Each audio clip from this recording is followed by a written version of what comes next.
What's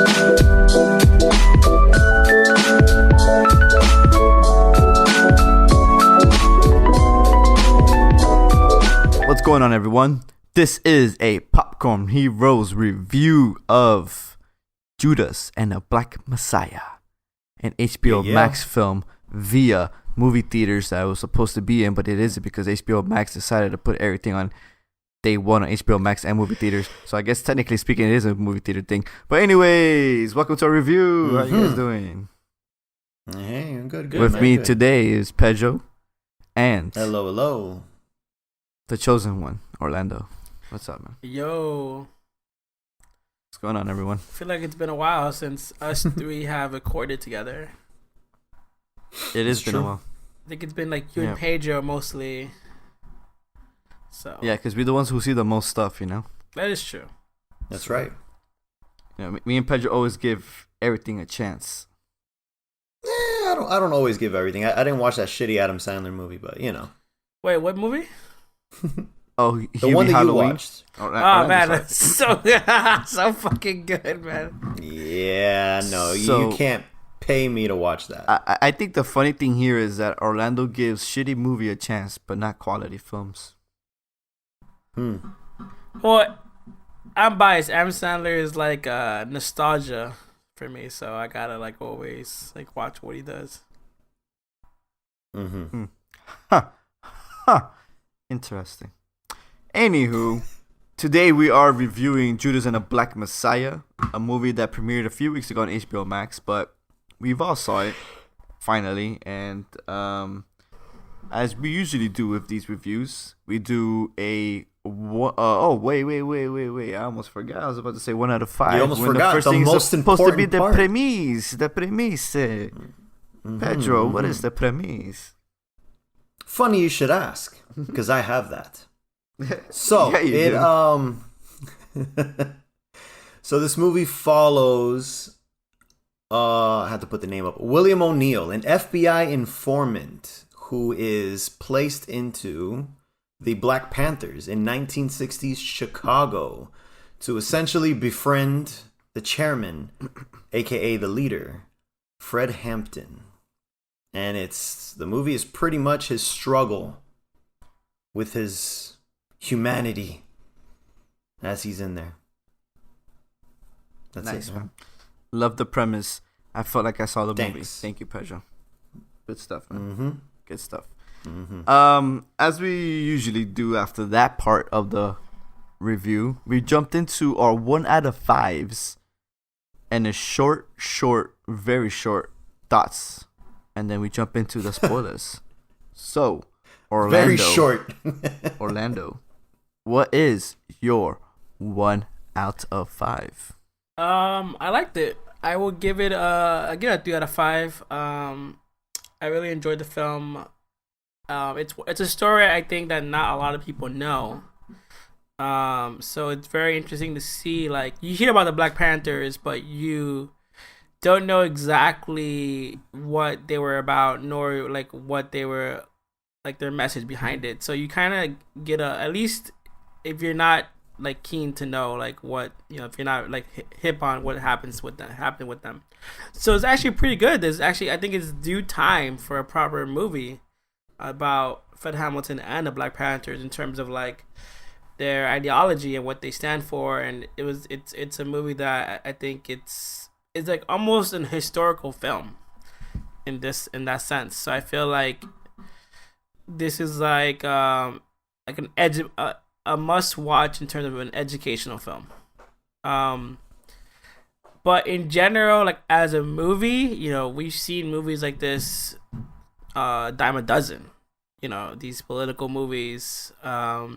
So while I think this is like a must watch just for like the education of it, it's not nothing new or groundbreaking in that sense, because there's not much you can do because you're telling a historical event. So there's not much you can do in terms of like the plot. More you can't really play with it too much because it's just an historical event. So because of that, it feels by the numbers. You know, like you know where it's gonna head. You know, like the major the major like plot points, you kind of see it unfold, and you kind of know, like, I know where this is going before it even starts, just because you've seen it before and it played out in our history time and time again. So with that regard, I just don't think it does anything new.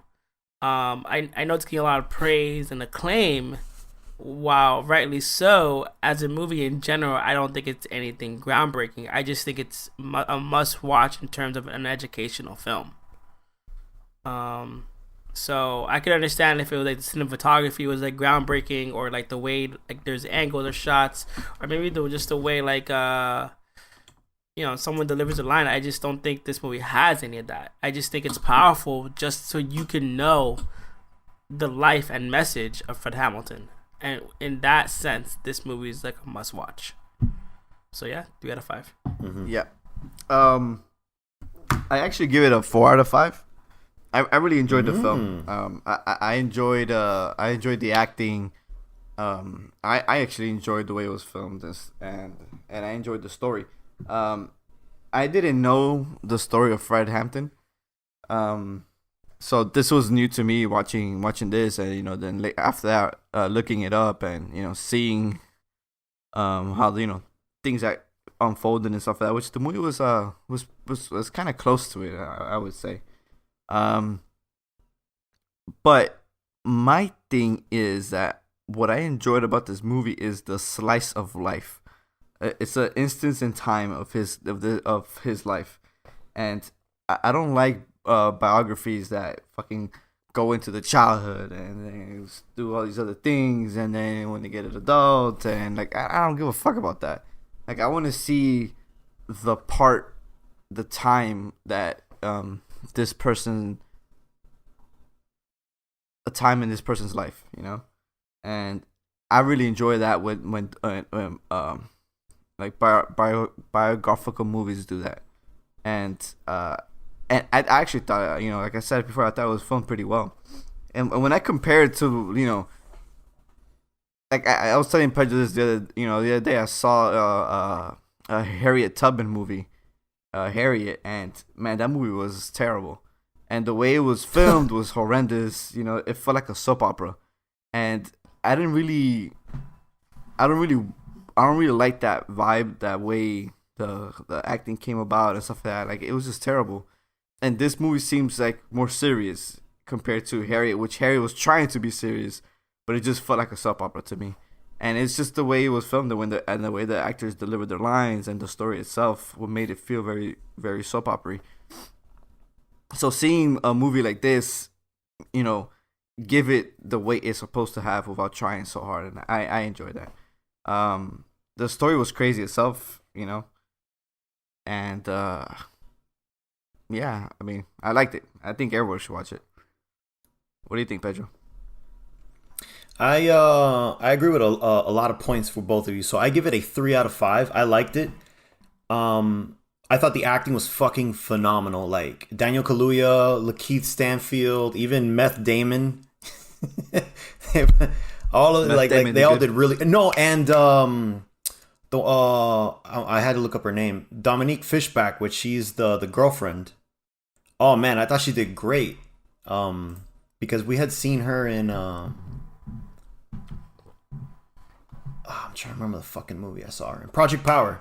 I saw her in Project Power. True. And I'm like, okay, who is she in Project Power? Seems like she's the girl. She's the rapper. Oh, she's the main girl? Yeah. She's the main girl. Whoa. So you get to see like the growth, you get to see the growth in her acting abilities. She acted so much better in this movie. Right. Well, when I watched Project Power, I'm like, she's got something. It just wasn't much script to work with. We talked about the problems with that movie, but then you saw when she has like a good material to work with, it's like, damn, you're very, very skilled. So yeah, I thought the acting was phenomenal in the movie, and going into the movie, the only thing I knew that there was an FBI operation from the inside in the Black Panthers, but that was the end of it. I didn't know the outcome of it. I didn't know anything. All I knew was that they investigated, and that was the gist of it. So, but I enjoyed this movie. It did a lot of times, like Orlando was saying, we've seen this movie many times before. Like it definitely gave me like Donnie Brasco vibes, a little bit of like Departed, a little bit of Into Deep, that whole undercover story where, it's an undercover person. So you always get like the same tropes after a while. So I was like, oh, there it is. There's that scene. There's always comes that scene where he's got to prove, all that shit. So I was like, yep, here it comes. Up and here it comes. So there were a couple things where I'm like, yeah, I've been there, done that. But it was like certain quiet moments, especially the Fred Hampton moments. Those were the ones where I'm like, this is where it really shines, where you get to see the other side of this organization that history's only had one side of the story. So you get to see the other side, like Orlando's saying. You get to see more of it. So it's more three-dimensional. So I enjoyed that. I do think it's an important movie, but I felt it could have been better, especially Lakeith's character, the FBI agent, FBI informant.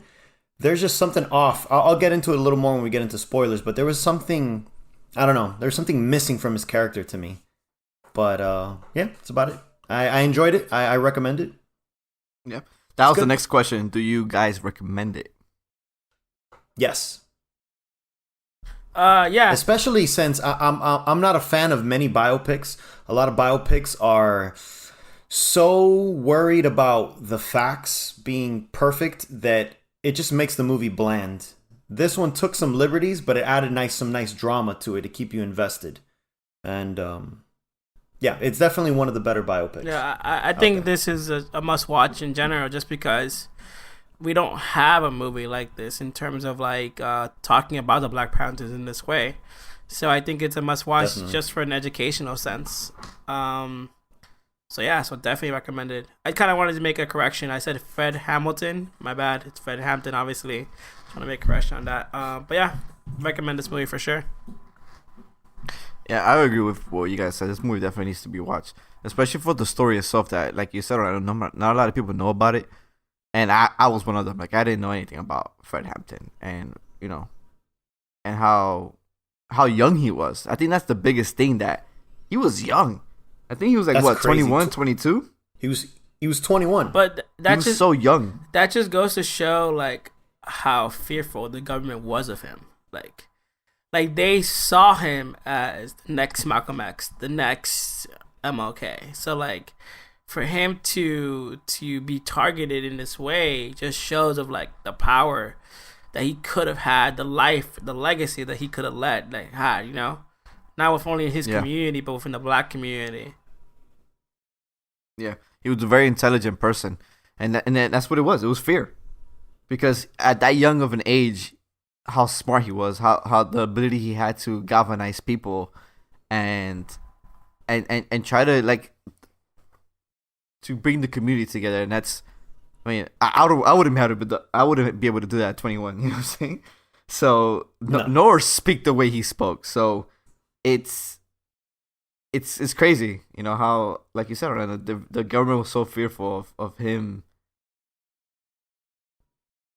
The crazy part is that it was him bringing people together. It was not even like so much hate. I think, I don't know if that's a wrong outlook about it, but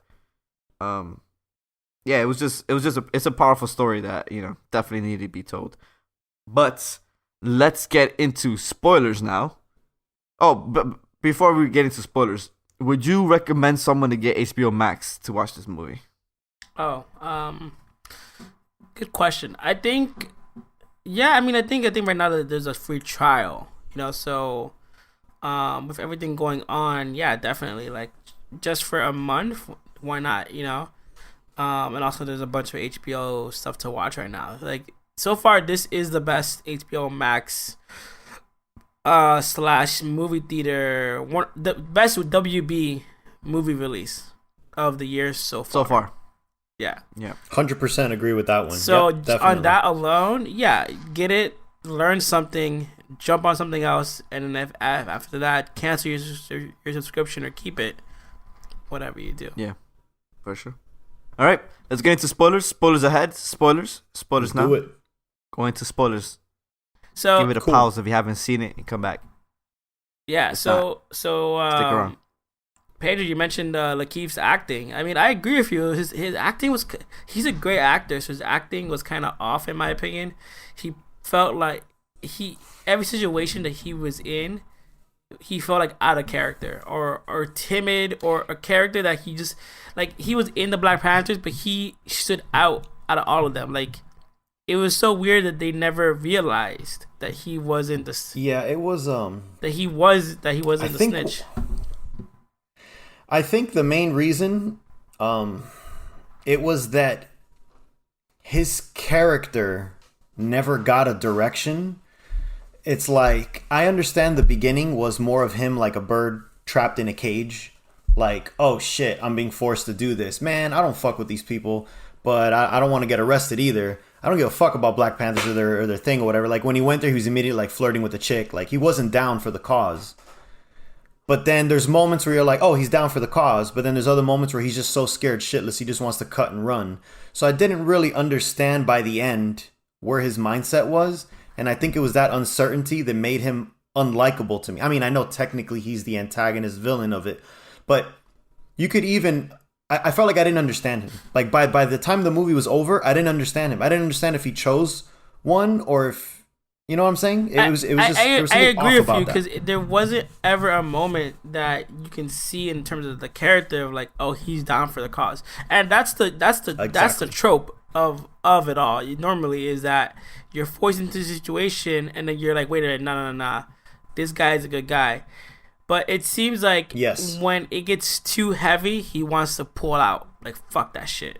But then the cops have like their boots on his neck, and then he has no choice. So I think I think that's in that regard, like, because he plays a very odd character of like you don't like he seems timid or out of place because he just never fully fits in either. That's the point.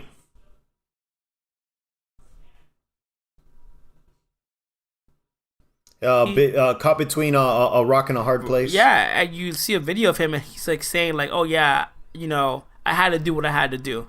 Like I have no regrets." And then it ends. You're like, "Oh shit, that's fun." And then it ends, and then it has a little bit of historical sentence saying that after that film was viewed, like in the 90s, he killed himself. Like he committed suicide. So a man that was conflicted, a man who was probably like just had to do what he had to do and hated the fact that he had to do it. But in the movie, he puts on a face constantly. So in that interview, you see him put on a face of like, Fred is dead. I'm the one who technically like killed him. I gotta stand by it because what other choice do I have? So he stands by it, but clearly like his morale gets fucked when he realizes what probably broke it for him was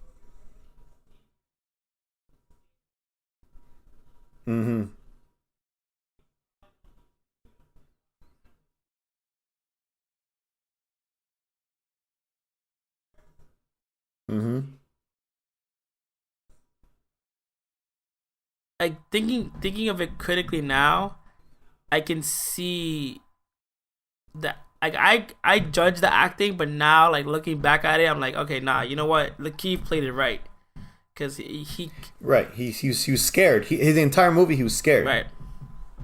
That's what he just kept playing. Like I know there's that scene where actually it's the scene you always see in the trailer where he's like, I am a revolutionary. I am, and then they're all doing the chant, and then that's when you see Meth Damon there in the crowd also doing the chant, but you see the look on Lakeith's face where it's just like there was so much conflict in there. Like he's about to cry, he's like proud, but he's like scared, and I was just like, I don't know what the fuck is going on in this guy's head. There's just so much conflicting thing. And now that you're bringing it up, maybe that was the point of his entire performance, was to show just straight conflict, straight like, oh my god, I don't know. I took his performance as being scared, fear. I mean, he had fear since the beginning when he got arrested, and they're like, hey, you could get to do this, and you get to do this undercover work for us, and you won't have a sentence, Um, I think he's once he started realizing how serious the movement was, or how serious things were happening. I think he just, because at first he took it as a joke. He was like, I'm just gonna take advantage of my situation, get things that I want, just talk to the cops about what this guy's doing. I don't think he fully realized. I don't think he fully realized what was going to happen, or what they expected him, what they expected from him. I think he just thought he was just gonna report back and that's it. But as cops usually do, they always try to take more from the people, right? Especially an informant. Yeah. But for me, I think halfway through the movie, you start feeling some conflicts with him, but the fear. I think the fear of that conflict was his biggest drive towards like mid end of the movie. He there's parts where he was a straight up coward. When the shootout was happening, he was straight up scared. Like he didn't want to be there, and he was trying to find any excuse to get the fuck out of there. But for me, the biggest conflict he had was at the end. When they told him, you need to do this, you need to drug him, and that's where you saw the conflict. That's where you saw the fear pop up the most. Like his inner turmoil go crazy at that moment. Was that when they told him to do that, and and I think he played that portion, that part of it perfectly. Like he was amazing at that moment. Lakeith acting stood out there.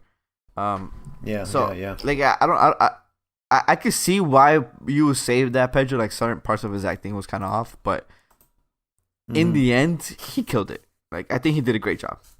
Yeah, he definitely, I guess I just had a hard time accepting the character. Like, what was the character's motivation? But the character's motivation was not going back to jail. You guys are right. Right. It was survival by I mean, that's to say, basically. Yeah.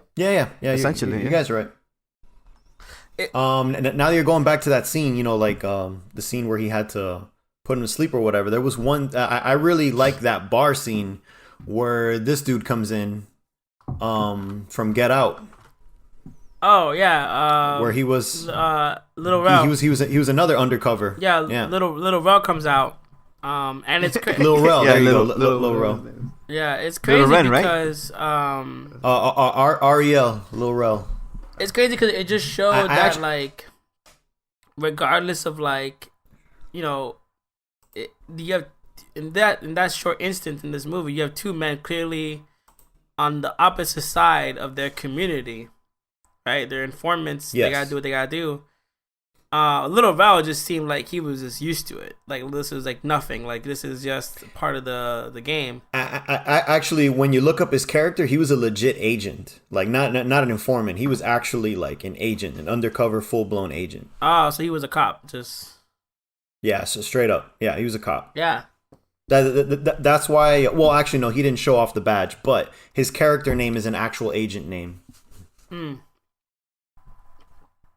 But it's crazy. Yeah.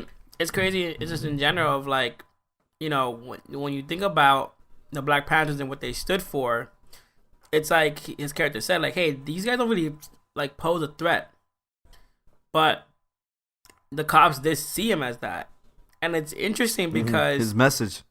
Yeah, his message because his message was a threat. It's interesting because like it was the Rainbow Coalition uniting. It was like, oh shit, wait, you're uniting all these people that all want a piece of us, and then when you all get together, that's the threat. Right, and not just that, it's also the message of communism, the spread of that ideology. That's right. The whole Red Scare coming back. Right, and so, but what's interesting is that like, on paper, you think of that. You think of a man who's helping out his community. You think, okay, let's leave him alone. But then you have even people that look like him that are like, he needs to go down. Like, we have to maintain the status quo regardless. But, like, the status quo is not really for you. So it's very interesting of, like, that, even that small role he played spoke volumes of, like, yep, like, this is what it is. You gotta do it. And, like, without any like with a straight poker face, like just you know. And it's crazy that you have people. I mean, I guess it still happens now. You have people, regardless of what's going on, not saying anything or doing anything, just to maintain the status.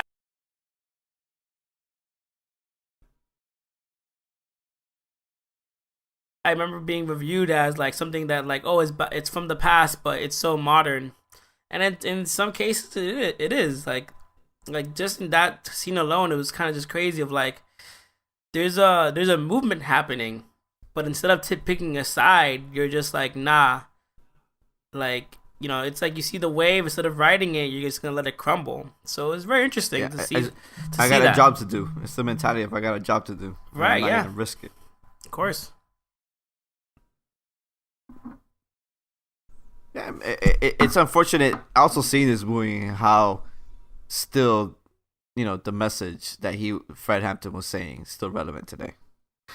I think that's the crazy part, you know. After how many? It was the 70s, 60s, and we're still talking about the same shit. I think that's probably like the most fucked up part of it all, right? That after all this time, after, you know, a lot of things were put into place by those people, essentially, you know, like MLK, Malcolm X, you know, and, you know, everybody who participated to make, you know, to give black people an opportunity, a chance. We're still doing that right now. Like, we're still talking about that shit. We're still discussing those issues, and it's just it's unfortunate how times haven't changed, right? They've gotten better, but they're still there. And watching movies like that just kind of highlights that still. Like, it's still a struggle. It never ended. It's just gone away and been distracted by other shit, you know?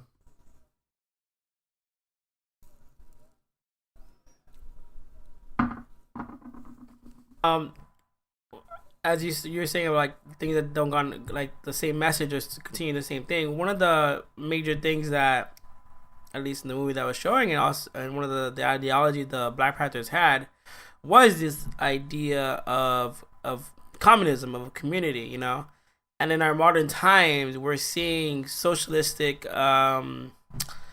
know, programs and ideologies starting to come up in terms of free education and free healthcare. Like, how did you guys relate to that? To like that message of what Fred was saying inside of the democratic society? I took it. Yeah, go ahead, Pedro. No, I was gonna say it was pretty much. Yeah, it was an attack on because everyone's like, oh, capitalism's the best, you know, 100%, you know, the best. But then you see that it's destroying certain communities. And then, of course, you got this guy here saying, hey, well, fuck that. We want to be, you know, we want to be on your level, too. So it's the whole threat of that. So, I forgot what I was going to say. I just took it as like he's just trying to help the community by any means that he can, right? And if it has to take the people coming together and programs to help out the people, and, you know, take it from here to give over there, I just took it as he just wanted to help bring the people together and elevate them and give them the necessities that sometimes they didn't have, you know, the opportunities they could have, opportunities that they couldn't get anywhere else, right? So for me, I took it as he's just the Black Panthers were just trying to help out blacks any way possible, right? And if it had to be about communism, then fuck it, you know, that's what we're doing, but we're helping ours, you know. Right. Whatever weapon necessary to win.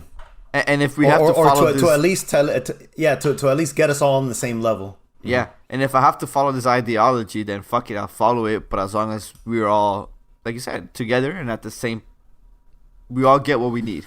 Right, but I mean, it wasn't a fuck it kind of thing of like, you know, I'm gonna turn to this ideology to just because for my people. It was more of like, this ideology is the way. This is not. It wasn't like, oh, this, you know, it wasn't like it wasn't the way of thinking of like, oh, this is the only option. It was, this is the option.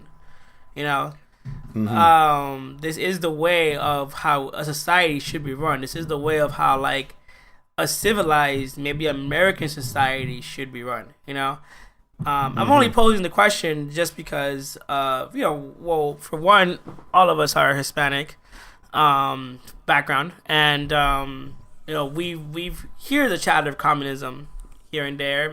You know, Pedro and I are Cuban descent. So I just wanted to get your perspective of like the idea of a communistic ideology in a film that obviously portrays it in a positive light in the year of 2021, and what does that mean for like as a viewer, you know? Well, right now we know that communism doesn't work. Like we could see all this shit and know that it doesn't work. It's never worked, and it will never work, because communism as ideology is flawed. It doesn't work because people always confuse it to something else, right? Because if you think about it, everybody should be the same, everybody should be equal, but the people who are enacting those rules are the ones who are above everybody, and they're living the better life than everybody else.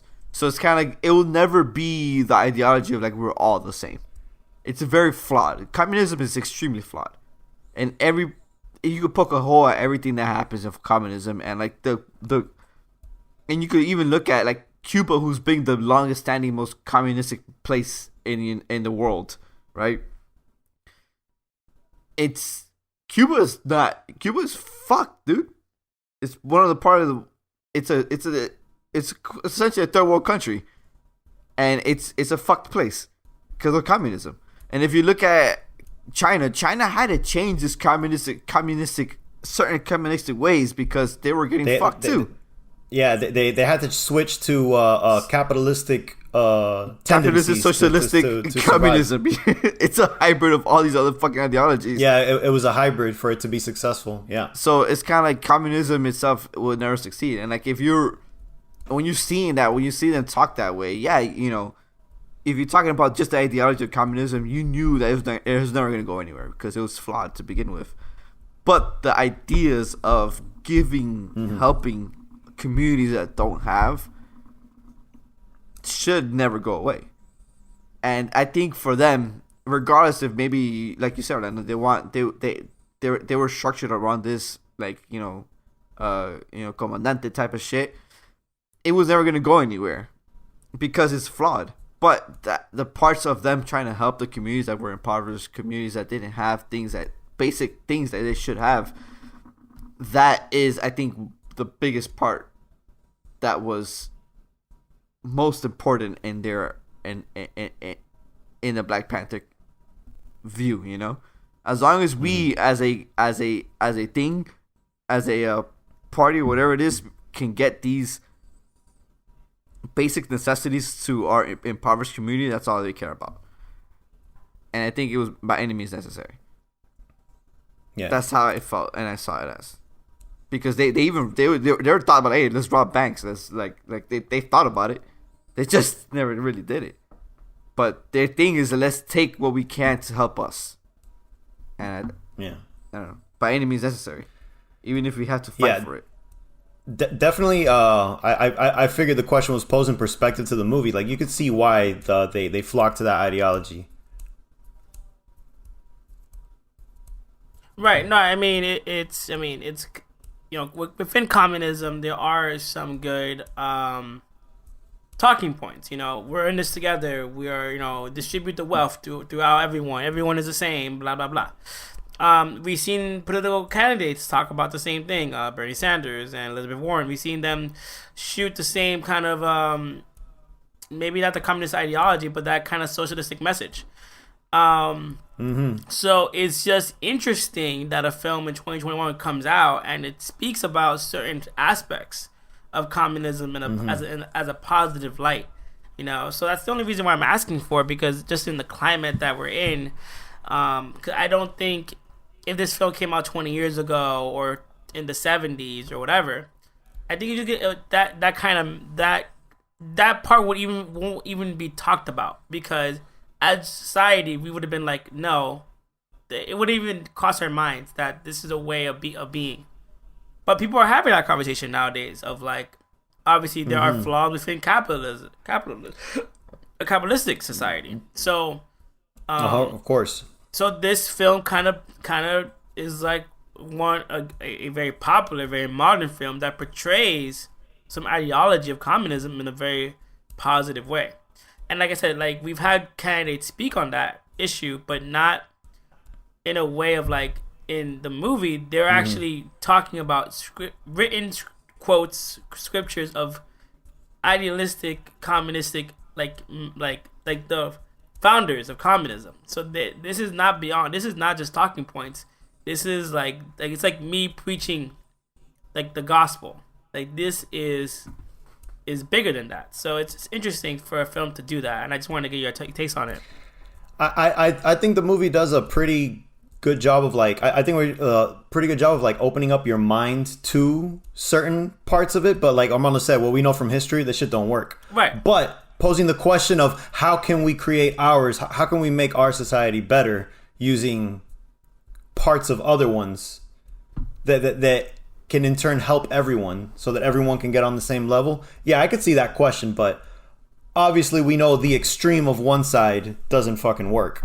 And clearly the extreme of capitalism isn't working 100% either. So yeah, there's definitely everything. But yeah, it is interesting that this movie is putting that out there so you can go, you know. I don't agree with that statement that like the movie was posing it as in a positive light. I think it's just saying this is what the Black Panthers believed in, and not necessarily mean that it was positive or negative.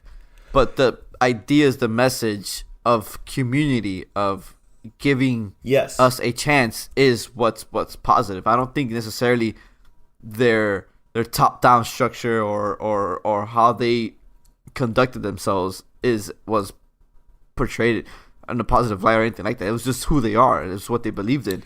And I don't think it was just history rather than it's history. It's like saying watching a slave movie or watching political movies from early America or mid America or even during that time period is posed in a positive light. No, it's just like, hey, this is what they were doing. This is how shit was back then, and look how fucked up it is and how far we've come.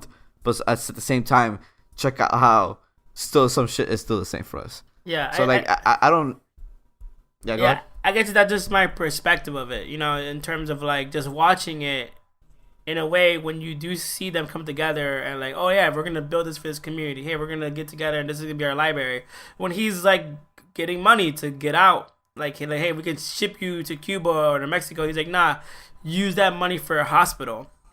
These are all like things that would harbors back to like their ideology, harbors back to like their message and their way of being, that essentially harbors back to communism in a way. So that's how I see it. So I did take it as a framing it in a more positive light.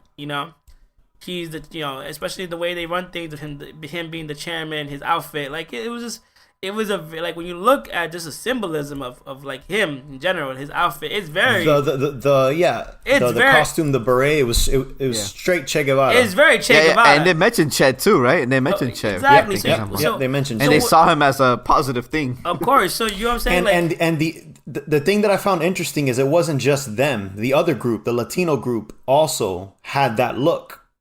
So I found that very interesting too, because I figured that militant beret look, you know what I mean? That revolutionary look that Che Guevara, made infamous. Right. That was adopted by many groups. Now we're seeing not just Black Panthers. Black Panthers just happened to be the most, not successful is the right word, but definitely most known. Yeah. But you gotta look at it. It's a product of its time. Of its time. But just 10 years ago, Castro took over Cuba. Doing that, so it's kind of like it's just a product of like seeing how, hey, we could probably do this if we follow him or if we follow his ideologies, if we stick to our stuff and be rebels and all these things. Like, it's just a product of his time. That time period is such a new thing, such an underdog it had thing. been 10 years. You know what I'm saying? So it's like they were molding themselves after rebels. And who's the most rebellious people they know in that time? Castro and and Che Guevara. These people who were going out to these places that were impoverished and banding together to make them rebels, to fight against that power, to take over and make it better for the community. You know what I'm saying? So like, it's just a product of his time. I think it's just a product of his time. Absolutely, you're absolutely.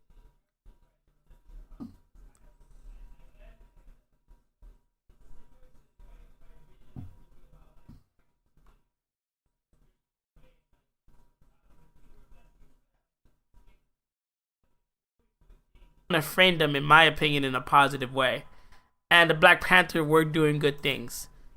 But within all the good things that they were doing, obviously there are symbolism and there is callbacks to a type of regime that is problematic, a type of ideology that could be problematic. So I did think that I framed it in a positive way. So I thought it was just very interesting. But we don't have to keep talking about it. I feel like this is almost like a communistic podcast now, a political podcast. Yeah, like we can move on to like the more of the movie. But I just thought as Hispanic people, like this kind of message in 2021, I thought it's fascinating. You know? Yeah, it's definitely that it was a very prominent thing because it was in your face. It was like, hey, this is how they were. This is the rules they followed, the things they saw, the ideology they thought was best for them as a community. So it's interesting to see that, you know, how because you remember you seen pictures, you kind of understood how they acted, but seeing more of them being more, you know, following that rebellious communistic ideology, it's interesting. I don't think it's neither positive nor negative because we know it's a negative. Everyone knows it's a negative. But communism always starts off like that. It starts off as like, hey, let's give power back to the people. Let's help the people. The whole naive, wide-eyed. And then once you're in it, you're like, yeah, let's follow communism. But, you know, the leaders, will get wealthy. And people who are close to me will get wealthy. But the public itself is in shit, and they're all in shit. So it's kind of like we know how that happens. Like we've seen it in multiple places, how the public is in shit. Everybody's in. Yeah, we're all the same now because all of you are in shit. But the people on top are the ones who have the wealth, living the good life, who have more than the people below them. So it's just shit. It's a shit thing. Yeah. So whatever. Anyways. Yeah. So going back to the movie. So yeah, Daniel Kaluuya is his name. Kaluuya. I think he did phenomenal. Like I think he killed it, dude. I think his Golden Globe award is well deserved. Highly justified. 100%. Yeah, I thought the way he acted, even kind of.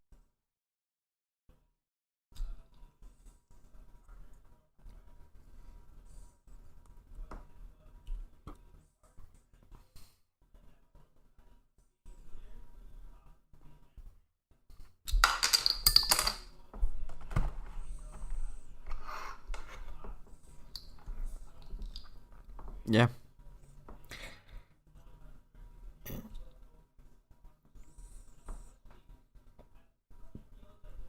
A little bit of hesitation because of the confliction of like his message of like, hey, these are our sisters, we're in this together. All right, these are not women just to be in here for like sexual like for like as to be seen as sexual objects, you know. So the women are comrades, not objects, right? Right. So for him to have that message, and then you see him kind of like put that guard down because it's a mutual attraction is very interesting.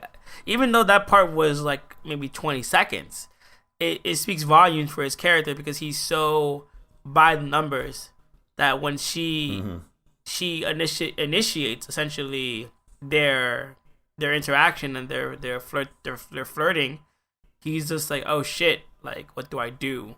Because this is not the way it should be, but obviously I'm attracted to this person as well.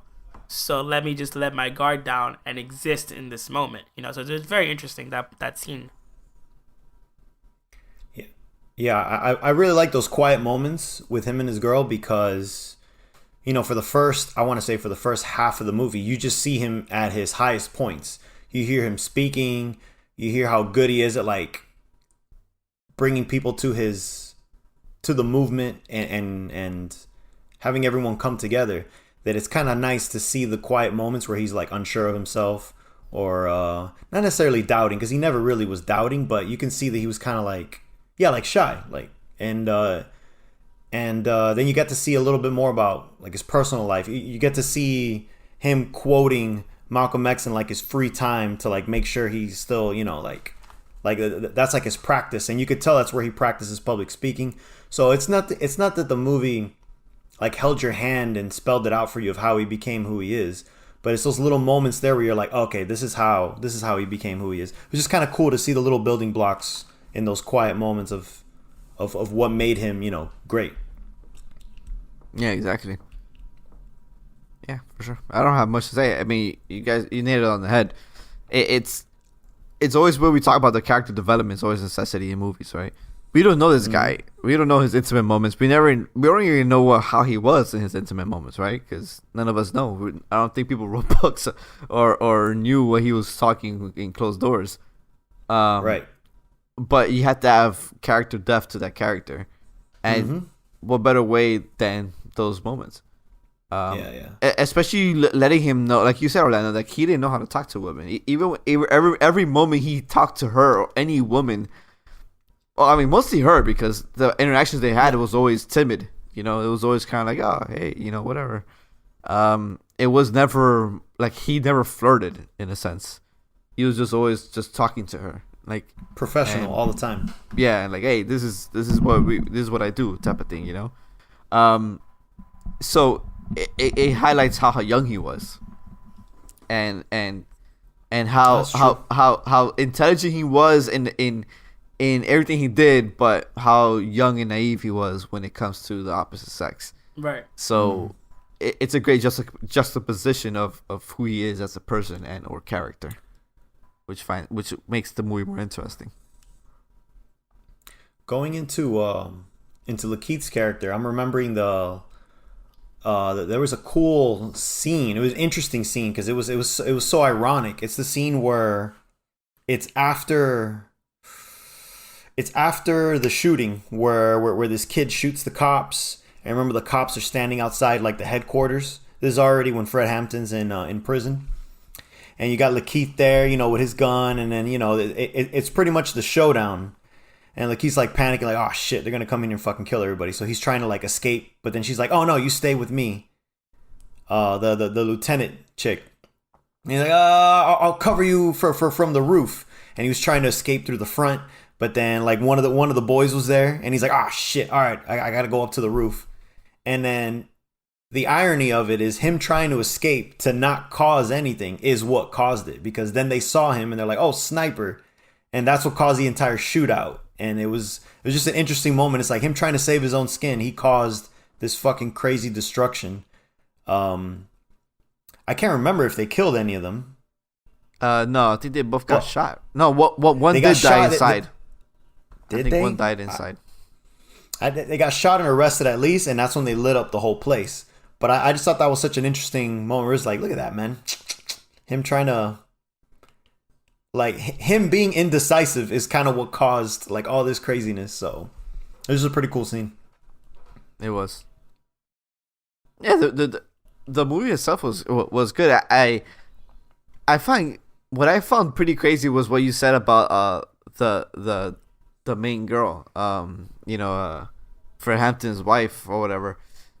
That she was a girl from Power. Like, I didn't put two to two together, man. I thought it was brand new girl, first time doing a film, and like she did a good job. But she did extremely better than she did in Power. Like insurmountable acting, better, billion times better than what she did in that movie. So I think that was pretty cool. How important direction and or character is so important for someone's acting. For sure. And I'll bring that back to somebody, the girl from who played Black Canary in the Harley Quinn movie, who she does Lovecraft Country, and how she is 1,000 times better in that movie, in that show, than she is in that movie. In that movie, I thought she was bad in that movie, but then you see her in that show, I'm like, damn, this girl could act. Like, she's really good. If only you gave her better direction and gave her some quality script, they kill it. Yeah. Now that you brought that up, she's a huge snub for Golden Globes, but that's a conversation for another time. Indeed. One of the characters that we haven't touched on yet is the main FBI agent that brings on Lakeith's character to the case. Like, it's funny because when we first see him, it's kind of like the same of like he's conflicted. Like, he doesn't even know why we're worried about Fred Hamilton, and and I remember the cops saying like, "Oh, would you let your daughter date a black man?" And he's like, "That's it. Why does that matter?" And he's just like, "Oh, we can't she's going to if you kept let this happen." Yeah.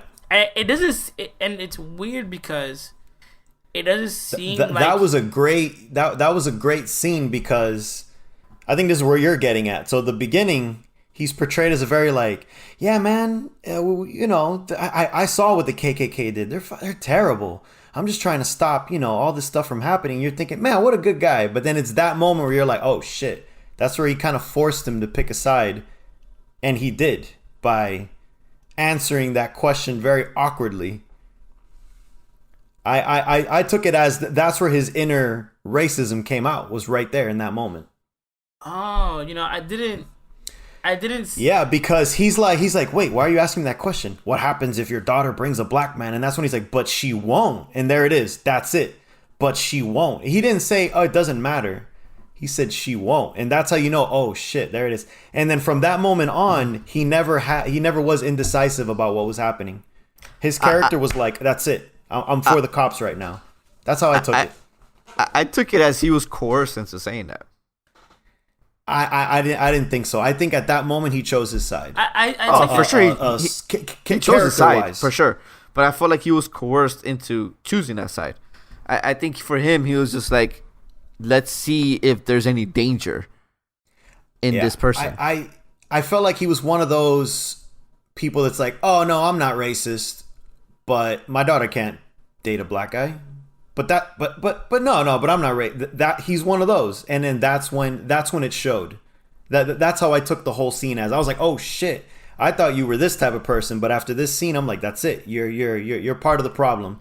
Right. So my mind was made up on his character at that point. That's how I took the scene as. I read it that way. I took it more like Amando's way of like, but it's funny that you say that because I didn't I didn't catch that like that response of like, oh no, like no, she won't, and even when I was watching it, I didn't catch it as like a racist remark.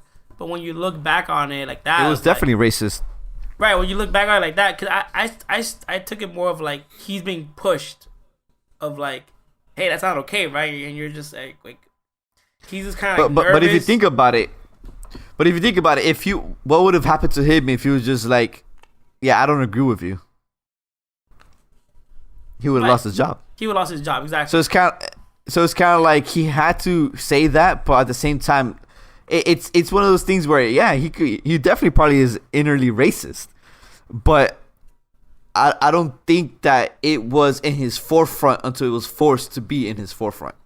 Right, and it's one of those. It's just an example of like racism doesn't need to be like, get off my lawn, like I don't want you in this country. Racism could be like maintained. It's in the back of the mind. In the back of the mind of like, hey, we're cool, and I can have a conversation with you, and we can go out to dinner like the same way he did with Lakeith, but we are not the same, and we will not be the same. I don't want you to be on my level, and that's exactly what that kind of shows of like, because when you look at it at his character, he's different from the FBI agents that shot Fred Hampton. Like, they're not the same. Of course. These two people are not the same. Like, he won't pull the trigger, but he's definitely the man of, like, he'll sign the order, you know? And that's where you have, like, the difference of, like, you know, I can sit next to a black man, no problem, and I can respect the black man with no problem, but he's not stepping into my domain. He's not stepping into my world in that way. And that it kind of, and throughout the movie, it kind of shows that difference, because you had cops being proud racist, like, you know, just outly proud of it. Yeah, it was just straight up. Yeah, it's thanks to Fred Hampton, we're here watching you, and then he just starts shooting all kinds of insults and shit. And it's like, yeah, those are the ones. Right, these are the ones that, you know, these are textbook, like, people who are racist, textbook members of the KKK who probably became cops. You know, those are those people. But then you have this man who's essentially, you know, what you see is, you know, we see it in our life. People who won't say racist things or do racist things, but enact like or for causes that are inherently racist. So it's kind of like a political person who signs a bill that bill incarcerates more black people than white people. He wants he doesn't, because he did the what's the word I'm looking for? He didn't sign the order, but he gave this dude. Yeah. He helped the sleeping pills part of the plan, because that's why he had the fake badge on him, and the only one that had it was, I'm gonna keep calling him Meth Damon. Meth Damon had the badge, so obviously he gave it to this dude who's the other agent, who then gave it to him. Right. So like Orlando says, he may not have shot him, but he definitely was a cog in the wheel. For sure, he was. He was definitely. Sure. But there was parts of him that was conflicted. You think so? Definitely. Yeah. But I don't think he wanted to kill Fred Hampton. He just did it because it's part of my job, and I'm not gonna get fired. Well, so neither of them, even the other one that was also a douchebag, he's like, "All right, sir, we got him. He's back in prison." And then they're like, "No, that's not enough." And that's when they both look at each other like, "What do you mean?" We got it. Both of them, at that point, both of them were conflicted. Like, "Whoa, this is crossing the line," but Yeah, but I'm not gonna say no to the head of FBI. to fucking J. Edgar Hoover. Yeah, right. Fucking racist fuck. Who was infamously terrifying. Right. Yeah. And that's the main. Who was secretly gay? There's a lot of rumors that saying he was secretly gay. He was a cross-dresser at the very least. Yeah. Yeah. All right, sorry, Orlando. Yeah. Yeah, and I mean, and that's all, and the movie just shows the main difference of, like, racism doesn't have to be, like, so in your face. It could just be blatant, minor. Yeah. It could just be a very minor thing, and I'm sure we've all experienced some form of just minor racism. And just not calling it out either, just going along with it. Because plenty of times could have been called out, like, "Hey, that's not right. That's fucked up. Like, we shouldn't do that." It's people just kind of like knowing that it's fucked up and be like, "Yeah, fuck it. I'll just go along. It's not me, and I'm gonna protect mine." That sucks, but that's the way it is. Yeah, exactly. Like, I don't care. It is racist, but who cares? It's not affecting me, so I'll just go along with it. So that's the other form of racism, is just letting it happen and not being the person to be like, "Nah, that's fucked up, dude. Let's put a stop to this." So there's different levels of racism, and we saw a bunch of them in a span of different characters. Yeah, the actual climax of the film, the actual assassination, essentially, of Fred Hampton, that was a pretty crazy fucking scene. Just the way they filmed it, there was this whole, because it follows, because it doesn't follow Fred Hampton when the shooting is happening. It follows the other members, and then that's when you see them, like, they wake up like, "Oh, there's people here. Oh, get ready." And it's just a slow buildup, and all of a sudden it just starts fucking raining bullets, and then that's when you see her struggling to wake him up. It was just very interesting to see it that way, like just the slow buildup of it, like, holy fuck. And then killing him off scene, off camera. You just hear the gunshots, because that's was powerful enough to get the point across. I thought it was a very, very well filmed scene. I was like, holy shit! Like it did a good job of building the suspense to it, and then just like you felt it, that the shocking, like, damn, I can't believe this fucking happened. And then when you read about it, you're like, holy shit, that's real. Like it's just insane. Yeah, it was absolute insanity. It was insanity to see it. It was insanity to read about it. But it was a very, very powerful scene. A fucking hell of a way to end the film. Absolutely, especially because when Lakeith offers him a drink, it just cuts to black. So you're just wondering, as someone who doesn't know, as someone who is naive and doesn't know the history, which I didn't know at first, I was just like, wait, did he give it to him or not? You know, like, you just, and then you see like, oh shit, he really did, and it kind of makes that more powerful because as someone, like I said, as someone who doesn't know the history, you're questioning that part of it because he was almost like sweating bullets just to give him a drink, and that's a good point. It's crazy because you realize, oh, did he get caught? Like, did they call him out? Did they like figure him out? Because like that's clearly a moment where someone should be like, yo, are you okay? Because the fuck are you? Why are you sweating so much and acting really awkward? So I think as a viewer, as someone who's watching the film, I think it was great to have that slow build because that's the moment you're like, I wonder if he wakes up. I wonder if there's a shootout with him. I wonder if he's gonna run through the back and still get shot. I wonder if Lakeith wakes him up. Like you just wonder all of these things because, like that, you don't know the history. So having that slow build up, you're questioning it throughout that whole moment, and then when it happens, you're like, fuck. He did it. He essentially poisoned him or whatever, drugged him, and now he can't wake up. So yeah, like it only makes it more terrifying when you realize that because his girl is essentially over his body, trying to wake him up, but not budging, and protect him from bullets too, because she's like covering his body to make sure no one gets to him. Yeah, and so that's the insane part because you think about like, holy shit, like. She's pregnant and she is essentially having his child, but she gives her life, not only her life, but the potential life of her baby to protect this man, and it's funny because it kind of like it's like almost a self-fulfilling prophecy where she tells him like, moments later, like, like weeks later, I forgot what part of it, but she was like, I'm scared because you want to be a revolutionary dude, and revolutionary niggas don't live. Like, you want to... Yeah, they're all martyrs. Right. You want to be like a man of the people, but you're a target by doing that. And I just want you to be a husband and a partner. I just want you to be a father. So, like, just stop this shit. Essentially, that's basically what she's trying to say. Like, I'm happy that you're down for the cause, but can you not? Because now we're having a baby. So it kind of goes in full circle of like, wow, everything that I was worried about came true. And she reads him that poem and everything, and she's scared for like his life, but her family's life, her life, and it kind of just comes true in that final climax. But instead of running, because essentially you would maybe assume she runs. She stays, and she's like, regardless of what, in that moment it kind of spoke volume of like, regardless of what, like, you are who you are kind of led to this moment, but I wouldn't have it any other way, and I need you still, regardless of. Yeah. Yeah, another right. Another fucking crazy scene was how it ends with Lakeith's character, O'Neill, the informant.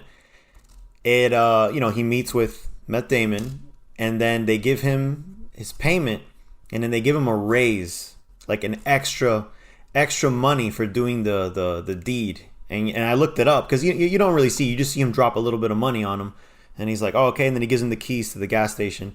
Well, I looked up how much he really got. He got $300, like extra, just for killing him.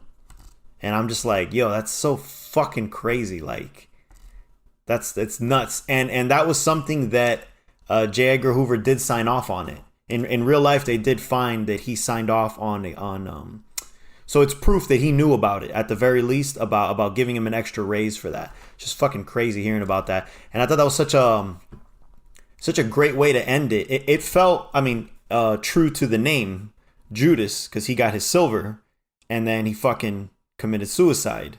So you get your pay, and then obviously you find out in the right before the credits when it cuts to black, you find out he killed himself.